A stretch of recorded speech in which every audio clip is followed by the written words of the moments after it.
Computer buses motherboard के ऊपर जिस तरह डिफरेंट कंपोनेंट्स अटैच होते हैं, उसी तरह वो कंपोनेंट्स आपस में जो कम्युनिकेट करते हैं वो भी डेटा के थ्रू करते हैं। एक दूसरे को सिग्नल्स या कमांड्स भेजते हैं, एड्रेस स्पेसिफाई करते हैं। तो ये सारी जो कम्युनिकेशन होती है ये होती है बसेस के थ्रू। बसेस जो है हमारे पास एक इलेक्ट्रिकल पाथ या इलेक्ट्रिकल चैनल है जिसके थ्रू सीपीयू जो है दूसरे कंपोनेंट्स को डेटा और इंस्ट्रक्शन सेंड करता है या वहां से रिसीव करता है डेटा। तो उसके लिए हमारे पास यूज होती हैं बसेस। कंप्यूटर बस को यूजुअली कंप्यूटर की बैकबोन कहा जाता है, क्योंकि अगर हम मदरबोर्ड से के ऊपर ये सारे कंपोनेंट्स फिक्स्ड भी कर दें, मगर इनको कम्युनिकेट करने के लिए आपस में कोई ना कोई मीडियम चाहिए होगा, कोई ना कोई चैनल चाहिए होगा, कोई रास्ता चाहिए होगा जिससे ये डेटा एक्सचेंज कर सकें एक दूसरे के साथ। तो उसके लिए यूज होती हैं बसेस। बसेस के थ्रू ये सारे कंपोनेंट्स आपस में कनेक्ट होते हैं और एक दूसरे को डेटा भेज रहे होते हैं। बसेस एक्चुअली इलेक्ट्रिकल पार्ट्स होती हैं जिसके थ्रू डेटा और सिग्नल्स ट्रांसफर हो रहा होता है और ये डिवाइसेस आपस में कम्युनिकेट कर रही होती हैं। जो एक बस होती है वो मल्टीपल इलेक्ट्रिकल लाइन से मिलके बनी होती है। जितनी बस के ऊपर लाइंस होती हैं मींस हम उतनी ही जो बिट्स हैं वो ट्रांसफर कर सकते हैं। जिस तरह यहाँ पर हमने पैरेलल ट्रांसमिशन में देखा था कि इसके ऊपर ज्यादा लाइंस हैं, तो जितनी लाइंस हैं उतनी ही लाइंस को यूज करते हुए जो है उतनी ही बिट्स इसके ऊपर ट्रांसफर हो सकती हैं। जिस तरह अगर हमारे पास एक बस है, उसके ऊपर 8 लाइंस हैं, 8 इलेक्ट्रिकल लाइंस हैं, तो मीन्स उसके ऊपर 8 बिट्स जो है वो एट अ टाइम ट्रांसफर हो सकती हैं। इसी तरह बसेस की जो कैपेसिटी होती है, जो उसकी विड्थ होती है, उसकी नंबर ऑफ लाइंस पे डिपेंड करती है। अगर उस बस के ऊपर 32 लाइंस है तो means at a time 32 bits एक साथ का जो डेटा है वो एक साथ ट्रेवल हो सकता है एक कंपोनेंट से दूसरे कंपोनेंट तक या सीपीयू तक। तो और जितनी नंबर ऑफ लाइंस उस बस में होती हैं उसको कहते हैं बस विड्थ। इसी तरह जिस बस में 64 लाइंस होती हैं उस वो at a time 64 bit transfer कर सकती है और उसकी बस विड्थ है 64। हमारे पास जो मेन बसेस हैं वो टू टाइप की होती हैं, एक होती हैं सिस्टम बस और एक होती हैं एक्सपेंशन बस। जो सिस्टम बस होती हैं ये मदरबोर्ड का ही पार्ट होती हैं, जो कि प्रोसेसर, मेन मेमोरी और दूसरी डिवाइसेस जो मदरबोर्ड के ऊपर होती हैं उनको आपस में कनेक्ट करती हैं। सिस्टम बस की फर्दर 3 टाइप्स हैं, जिसमें है हमारे पास डेटा बस। जो डेटा बस होती है ये डेटा ट्रांसफर करने के लिए यूज होती है, डेटा या इंस्ट्रक्शंस बिटवीन डिफरेंट कंपोनेंट्स। ये सीपीयू को, मेमोरी यूनिट को और हार्डवेयर डिवाइसेस को कनेक्ट करती है आपस में ताकि वो डेटा एक्सचेंज कर सके।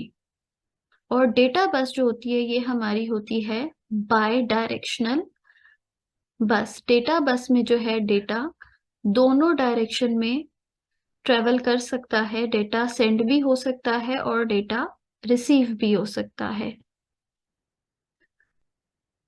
Just like this.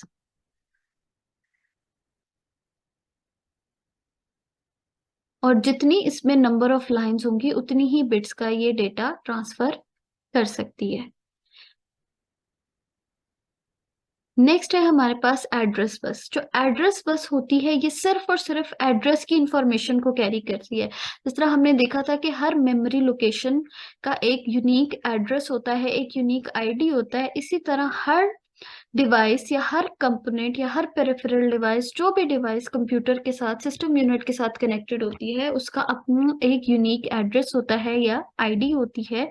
तो एड्रेस बस सिर्फ और सिर्फ इस पर्पस के लिए यूज होती है कि उसने जो है वो एड्रेस कैरी करना है। और ये यूनिडायरेक्शनल बस होती है, मींस कि इसकी डायरेक्शन सिर्फ एक ही तरफ होती है कि ये सीपीयू से जो है वो एड्रेस रिसीव करेगी और दूसरे कंपोनेंट तक जाएगी, कि सीपीयू जस्ट इसको स्पेसिफाई कर देगा कि कौन से कंपोनेंट तक जाना है। और सपोज करें कि सीपीयू ने जो है वो डेटा रीड करना है किसी भी मेमोरी लोकेशन से, तो सीपीयू क्या करेगा, एड्रेस बस पे उस मेमोरी लोकेशन का एड्रेस ऐड करेगा। जिस तरह यहाँ पे सीपीयू ने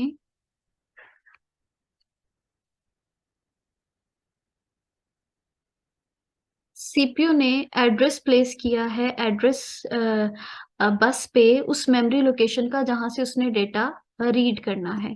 और वो मेमोरी लोकेशन जाएगी रैम के पास, और रैम उस लोकेशन से डेटा उठाएगा और डेटा बस के थ्रू भेज देगा सीपीयू को। इस तरह से ये बसेस जो हैं वो कम्युनिकेशन पर्पस के लिए यूज होती हैं, कि सीपीयू ने एड्रेस भेजा रैम को एड्रेस बस पे, और रैम ने जब देखा कि जिस लोकेशन का एड्रेस है, रैम ने उस लोकेशन का डेटा उठाया और डेटा बस के थ्रू सेंड कर दिया सीपीयू को। नेक्स्ट है कंट्रोल बस। कंट्रोल बस जो होती है, जिस तरह हमने देखा था कि कंट्रोल यूनिट जो है कंट्रोल सिग्नल्स या कमांड्स भेजता है दूसरे कंपोनेंट्स को, या कमांड सिग्नल्स भेजता है जो कि कंट्रोल करते हैं दूसरे कंपोनेंट्स को और उनको बताते हैं कि उनका क्या टास्क है और उसने क्या काम करना है। कंट्रोल सिग्नल्स के दो पार्ट होते हैं, एक होता है टाइमिंग इंफॉर्मेशन और एक होता है कमांड इंफॉर्मेशन। टाइमिंग इंफॉर्मेशन बताती है कि उस डिवाइस ने या कंपोनेंट ने डेटा बस और एड्रेस बस किस टाइम पे यूज करनी है, और कमांड बताती है कि किस लिए इस्तेमाल करनी है।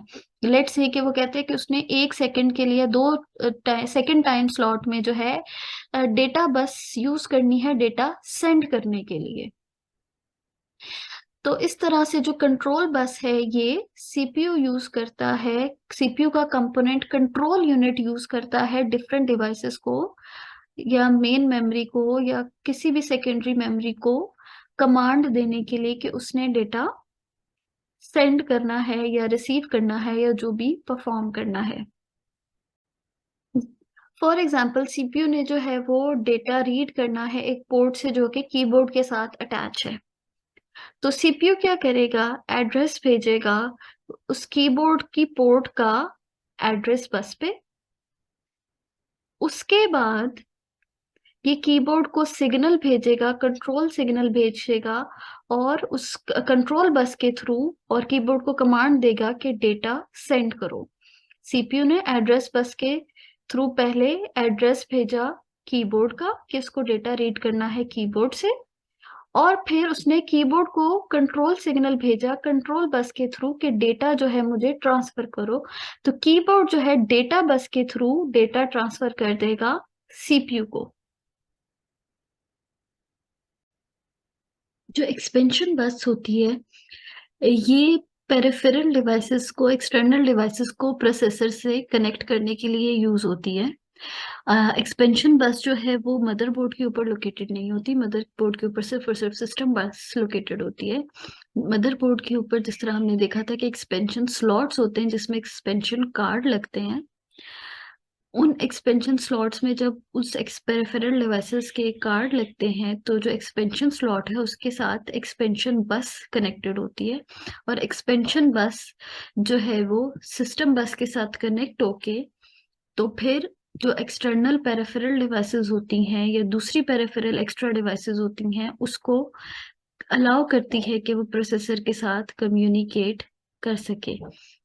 और इसी तरह डेटा जो है मेमोरी या प्रोसेसर से एक्सपेंशन स्लॉट के थ्रू सिस्टम बस और एक्सपेंशन बस में जाता है, और वहां से एक्सपेंशन बस के थ्रू जो है वो पेरिफेरल डिवाइस डेटा रिसीव करती है या सेंड करती है।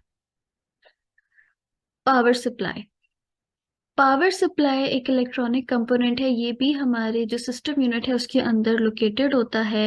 ये एक्चुअल कंपोनेंट है जिसके थ्रू इलेक्ट्रिसिटी जो है हमारे पूरे जो सिस्टम यूनिट है उस तक पहुंचती है और सिस्टम यूनिट अपनी वर्किंग स्टार्ट करता है। इस पे अक्सर हम देखते हैं कि सीपीयू में एक फैन या एक कूलिंग फैन लगा हुआ होता है जो कि इलेक्ट्रिक वोल्ट को जो है और सिस्टम यूनिट को जो है वो कूल कर रहा होता है, क्योंकि कंटिन्यूस इलेक्ट्रिसिटी जब उससे मिल रही होती है तो हमारा जो सीपीयू है वो हीट अप हो जाता है। और ये जो है वो सिंपल इलेक्ट्रिक सिस्टम होता है जो कि अल्टरनेट करंट को कन्वर्ट करता है डीसी में डायरेक्ट पावर में।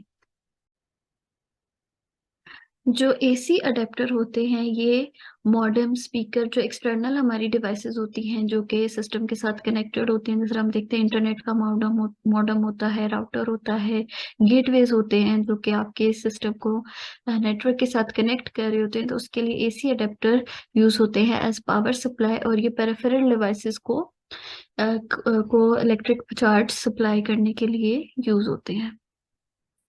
बैटरीज जो है, battery is also hardware component जो कि चार्जेबल होती हैं, जिसको हम इलेक्ट्रिक चार्ज से चार्ज कर सकते हैं। और जब इनको इलेक्ट्रिक पावर सप्लाई ना भी मिल रही हो तब भी हम इसके से जो है वो इलेक्ट्रिसिटी जो सेव्ड होती है उसको यूज कर सकते हैं। ये एक सोर्स ऑफ पावर होते हैं, जिस तरह हमारे लैपटॉप्स में जो है वो बैटरीज लगी हुई होती हैं, मोबाइल फोन में जो है वो बैटरीज होती हैं कि इनको हमने कंटिन्यूसली चार्ज नहीं करना होता। जस्ट जब उनकी बैटरी या इलेक्ट्रिक करंट लो होता है तो हम उसे चार्ज कर लेते हैं, उसे सेव कर लेते हैं और बाद में यूज हो सकता है।